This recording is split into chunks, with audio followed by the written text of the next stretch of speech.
Dear students, now we have to see the anatomical adaptations of xerophiles. Last class we have seen morphological adaptations of xerophiles, types of xerophiles and morphological adaptation of xerophiles we have seen in the root, in the stem, in the leaves, what are the modifications in xerophiles are seen that we have seen. Now we will see the anatomical adaptations of xerophiles. In most of the xerophytic plants, multi-layered epidermis can be seen with heavy cuticle in order to prevent water loss. Presence of multi-layered epidermis is a unique characteristic feature in most of the xerophytic plants. And also just above the epidermis there is a heavy thick cuticle present, that is in order to reduce the transpiration. Then just below the epidermis there is a hypodermal layer can be seen. Hypodermis means it is a layer consisting of 2 to 3 layered cells present just below the epidermis. That layer is the hypodermis. Hypodermis with sclerenchymatous tissue is also in order to reduce the transpiration. Sunken stomata.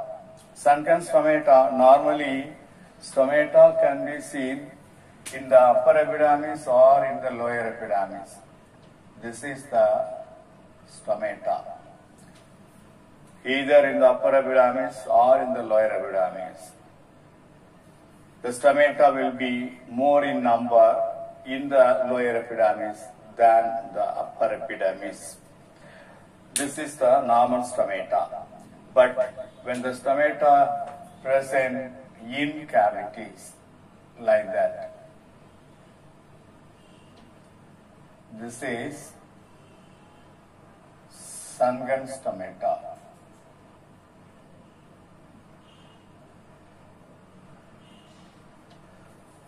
See here in the cavities sunken will be seen, sunken stomata can be seen. That is also in order to reduce the transpiration. Sunken stomata present only in the lower epidermis with a number of hairs. These are the hairs that will check the transpiration. Then presence of scotoactive stomata. Normally in all the plants, stomata will be kept open during daytime but will be closed during night. But in the case of xerophyte, succulent type of xerophytes, stomata will be closed during daytime and open during night. Such a type of stomata is called scotoactive type of stomata. Then vascular bundles well developed with several layered bundle sheath. Vascular bundles are very well developed in most of the cases in the xerophytic plants with bundle sheath. What is bundle sheath? Outer covering of the vascular bundle. This is vascular bundle. Each vascular bundle is surrounded by a layer of 1 to many layered outer covering. This outer covering is called bundle sheath. Bundle sheath will give protection to the inner vascular tissue like xylem and phloem.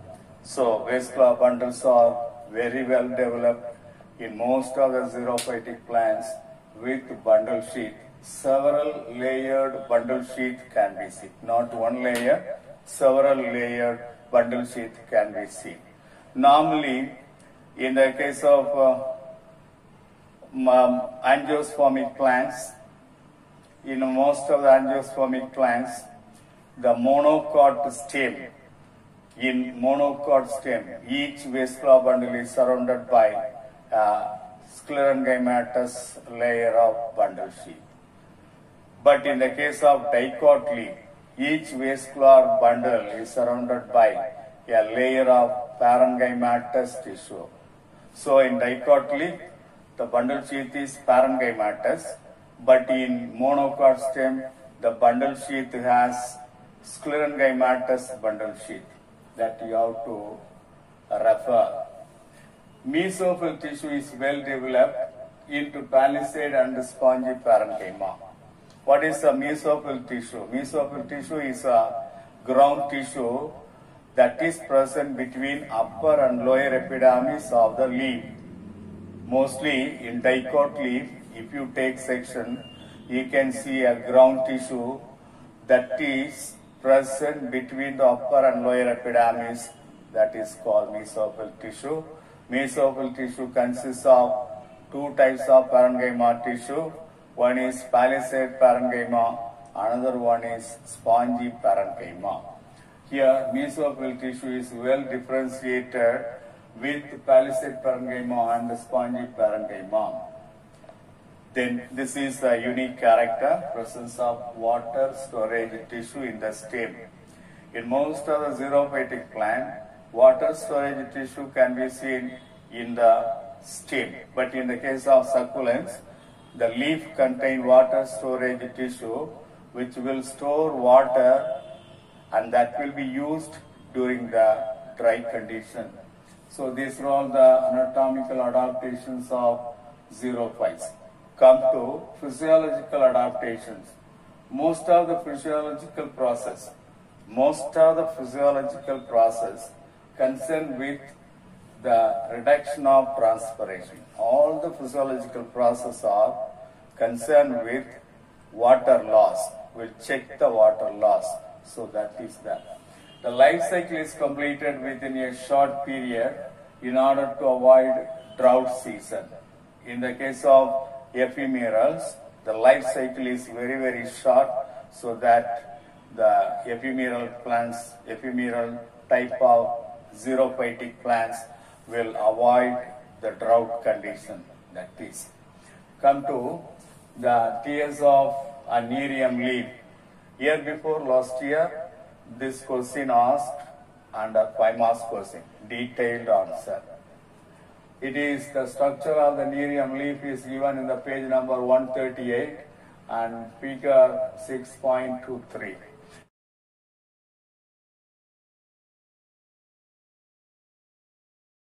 If you take section, transverse section in the nerium leaf, you can see the following structure. Upper epidermis, lower epidermis, between upper and lower epidermis, there is a mesophyll tissue. Mesophyll tissue can be differentiated into upper palisade parenchyma and lower spongy parenchyma.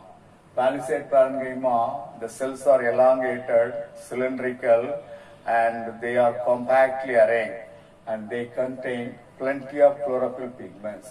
Whereas spongy parenchyma, located just below the palisade parenchyma, here the cells are irregularly arranged.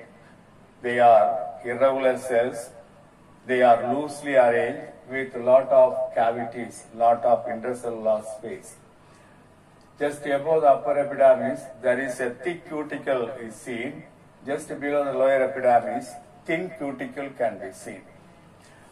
In the lower epidermis, stomata can be seen in the cavities. Such a type of stomata are called sunken stomata.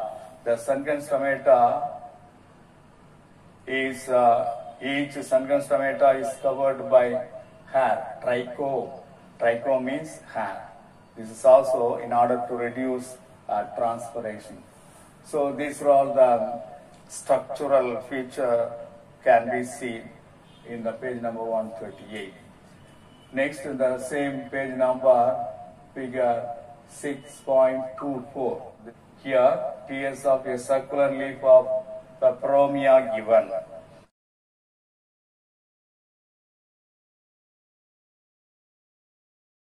In the TS of a succulent leaf of peperomia, upper epidermis, lower epidermis seen. Between upper and lower epidermis, mesophyll tissue present just below the water storage cells. Below the upper epidermis, there is a water storage tissue which will store plenty of water for later use. During dry season, this water can be utilized for various physiological processes. Below the water storage tissue, palisade parenchyma present. Here the cells are compactly arranged, the cells are cylindrical, the cells contain plenty of chlorophyll pigments. Just below the palisade parenchyma, one or two layered spongy parenchyma can be seen. In the spongy parenchyma, the cells are loosely arranged. The cells contain less amount of chlorophyll pigments.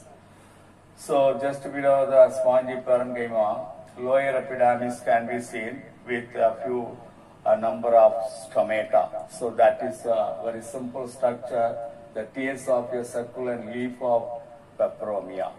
That is all about the topic today.